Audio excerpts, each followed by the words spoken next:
Duterte! Department of Education. That's first. The second one, ginawa niya si VP Sara as Vice Co-Chairperson of the NTF-ELCAC. I know na marami sa atin dito ang nakakaalam that the purpose of NTF-ELCAC is labanan ang ating mga local communist groups. Tama, di ba? Tama! Now, on top of that, si VP Sara din, siya ang president ng Association of Southeast Asian Nations Education Council, the CIMEO. Siya ang president.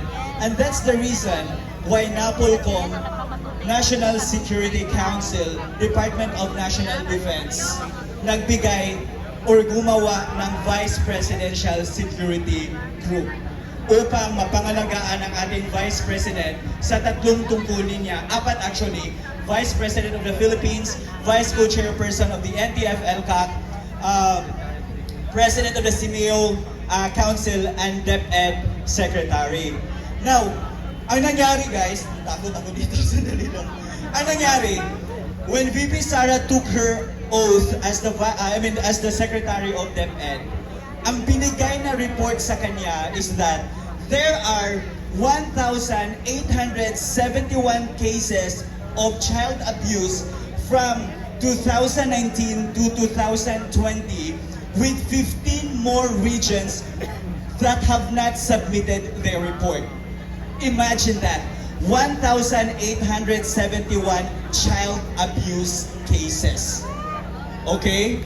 Now, after that, isa din sa report na nakuha ni VP Sara, according to the East Mindanao Command, NICA, PIDEA, and DepEd, that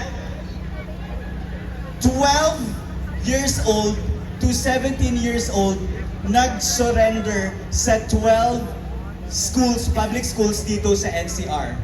That's in NCR alone. And that's 12.3% of the total population ng mga students sa Pilipinas. That's a big number. Okay? Now, secondly, VP Sara, after niya nanumpa as Secretary ng DepEd, na-receive niya din ang report na there are incidents of drug-related issues involving 5,358 minors and 6,000 cases of gangsterism, gang-related incidents within DepEd. Those are numbers that we should not overlook. Diba? 1,871 cases of child abuse nangyayari sa DepEd mismo. Perpetrators, teachers. Perpetrators, workers of different public and private schools.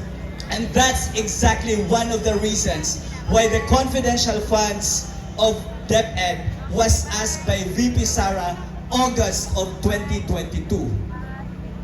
Ang nangyari, ni-release nila ang confidential fund December 15 or 13 if I am not mistaken in 2022. Alam natin na pag hindi naubos ng isang agency yung pera, ibabalik yan sa National Treasury.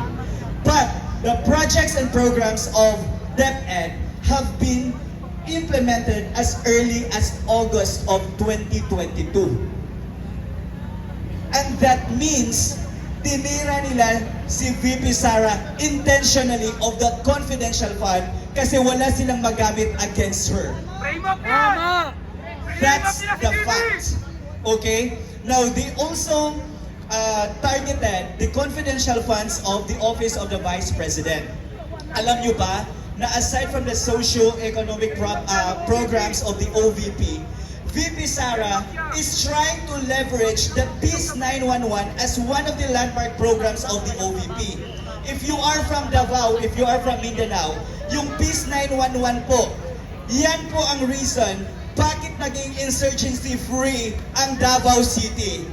Wala kami NPA sa Davao City because of that project, Peace 911. Now, in order to implement the projects and programs of the OVP as well as the other socio-economic programs, kailangan yan ng surveillance. Kailangan yan na may mga tao na nakakapagsasabi kung sino yung mga tao na nanggugulo sa lugar kung saan tinatayo ang mga satellite offices. And that's also one of the reasons why the confidential funds of the Office of the Vice President was asked as part of the mandate of Bongbong Marcos for VP Sara to do her task in the National Task Force to End Local Communist or the NTF-ELCAC. Anong ginawa? Nirelease ang pera December of 2022 na kung saan 15 days na lang gagastusin ng OVP. And because of that, because the programs and projects of DepEd and OVP have already been implemented as early as August of 2022, na kaya nilang gastusin ang 125 million in just 11 days. Ito yung facts na hindi binabalita ng mainstream media. Why? Because ang focus ng mainstream media is to malign the image of the Vice President of the Philippines. The directive is, sa bawat report nila, dapat may nakaangklang family name na Duterte. Why? Because it would encompass everyone. It would malign the reputation of President Duterte, Digong. It would tarnish the reputation of VP Sara as the Vice President. And it would also include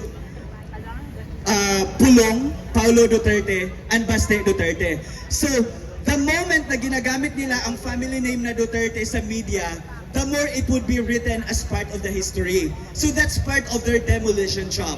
That's why as a writer, pinapaintindi ko sa inyo na you should not believe on everything you read and see on in mainstream media. Why? Because there are directives in place that they did just to demolish the Dutertes. Diba? Duterte! Duterte! Duterte! Duterte! Duterte! Duterte!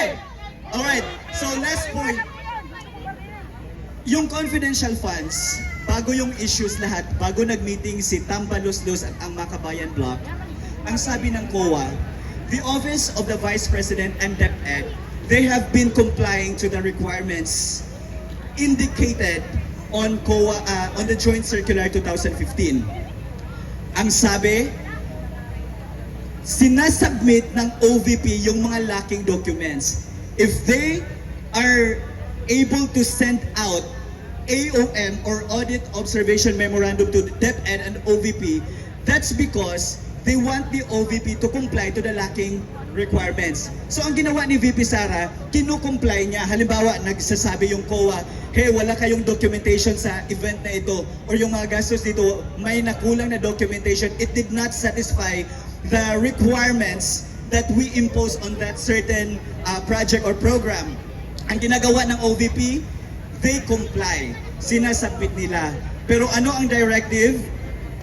Dapat gumawa ng AOM or Audit Observation Memorandum ang COA para siraan nila mismo si VP Sara na ang pera sa confidential fund ay na-corrupt. Eh hindi pa nga tapos ang audit.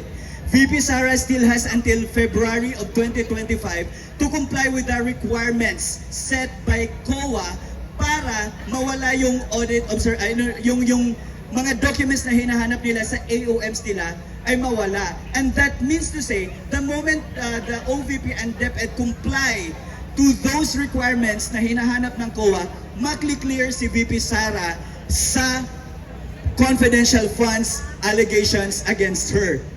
So kaya ngayon, minadali, di ba? That's the term. Yes. Parang na-finance track nila yung confidential fund para more issues ang lalabas. So ngayon, ginawa na nilang issue ang Mary Grace Piatos, yung Nova and everything. Well, in fact, that should be answered by the security sector. So ginagamit lang nila yan because wala na silang other arguments to bring VP Sara down. Okay? Now, people of the Philippines, to my beloved kababayan abroad and here in the Philippines, I implore all of you to stop believing the lies perpetrated by the Philippine National Police, the AFP, and the mainstream media. There are facts, information that don't make it on the news. There are conversations, there are negotiations that don't make it online.